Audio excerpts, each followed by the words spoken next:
Hello friends, welcome to easy legal talks. I am advocate Vikas Kumar Sangwan. So friends, आज आपका high court में review applications लगी हुई थी। जो सीईटी के आपके 20 ग्रुप्स थे, जिसमें एमपीएचडब्ल्यू, एएलएम, ओटीए और जो ग्रुप्स थे जिनके अंदर कैंडिडेट्स का ये कहना था कि इनके अंदर 4 टाइम्स से ज़्यादा कैंडिडेट्स नहीं थे और रिज़ल्ट को क्वैश करके और दोबारा एग्ज़ाम अगर लिया जाता है तो उसका कोई ऐसा बेनिफिट नहीं होगा कि कोई एक्स्ट्रा कैंडिडेट्स जो हैं वो इसके अंदर इन्वॉल्व होंगे और मेरिट लिस्ट के अंदर कोई उसका इफ़ेक्ट पड़ेगा। सो फ्रेंड्स, अल्टीमेटली 1 घंटे की बहस के बाद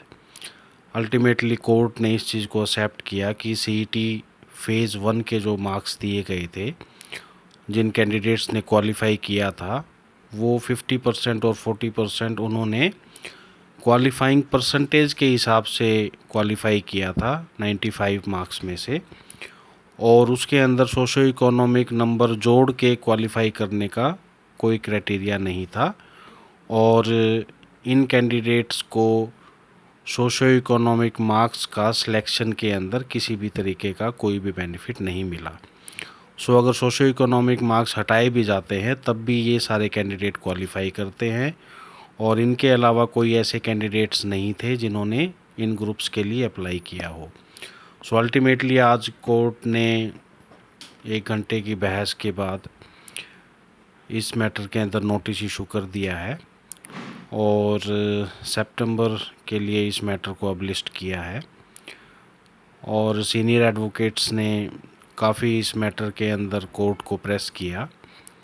और अपनी सारी बातें जो थी क्लैरिफिकेशंस कोर्ट के सामने रखी, और स्टेट की तरफ एचएसएससी जो है उन्होंने भी क्लैरिफिकेशंस जो है इसके बारे में कोर्ट के सामने रखी, और ultimately the court got satisfied. So अब जो व्यू पॉइंट है वो यही है कि जैसा हमने पहले भी आपके साथ शेयर किया था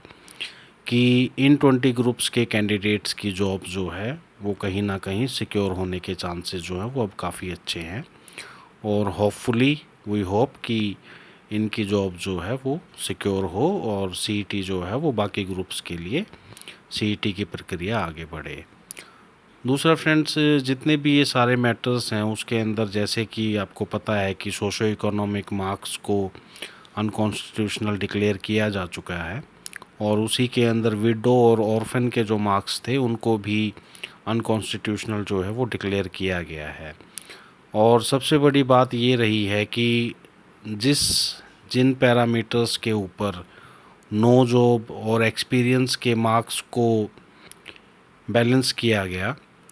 वही सेम पैरामीटर्स विडो और ऑर्फन के केस में अप्लाई करके इन्हें भी अनकॉन्स्टिट्यूशनल डिक्लेयर किया गया, और इन मैटर्स के अंदर जो इफ़ेक्टेड कैंडिडेट्स थे उनकी तरफ से कोई रिप्रेजेंटेशन नहीं थी। सो इस मैटर के अंदर सिर्फ विडोज़ और ऑर्फन्स के लिए सोशो इकोनॉमिक मार्क्स के रिवाइवल के लिए रिव्यू एप्लीकेशन जो है वो फ़ाइल की जा चुकी है, और होपफुली नेक्स्ट 4-5 डेज़ के अंदर इस मैटर की भी लिस्टिंग होगी, और कोशिश रहेगी कि विडो और ऑर्फन के जो मार्क्स हरियाणा गवर्नमेंट ने सीईटी के लिए और अन्य रिक्रूटमेंट्स के लिए, सिलेक्शंस के लिए जो किए थे, वो कहीं ना कहीं उनको सेफगार्ड जो है वो मिल सके। सो वो अपडेट आपको नेक्स्ट वीडियो के अंदर मिलेगा। जैसे ही मैटर लिस्ट होगा और जो भी अपडेट रहेगा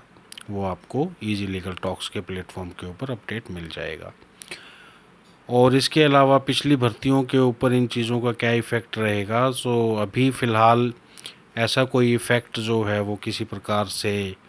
देखने को नहीं मिल रहा है, और ना ही एचएसएससी की अभी ऐसी कोई मंशा है कि पिछली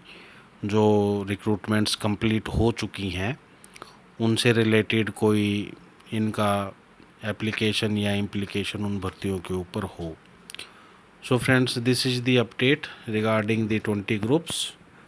और आज की जो रिव्यू एप्लीकेशंस थी उनका अपडेट, और आगे जो सोशो इकोनॉमिक मार्क्स के लिए विडो और ऑर्फन की पिटीशन जो रहेगी वो सारे अपडेट्स आपको आगे मिलते रहेंगे। Subscribe to this channel friends, और सीईटी से रिलेटेड जो भी सारे अपडेट्स हैं वो सब्सक्राइब आप इस चैनल को कीजिएगा, तो जो भी हमारे डिस्कशंस रहेंगी वो वीडियोज़ आपको अपडेट मिलता रहेगा।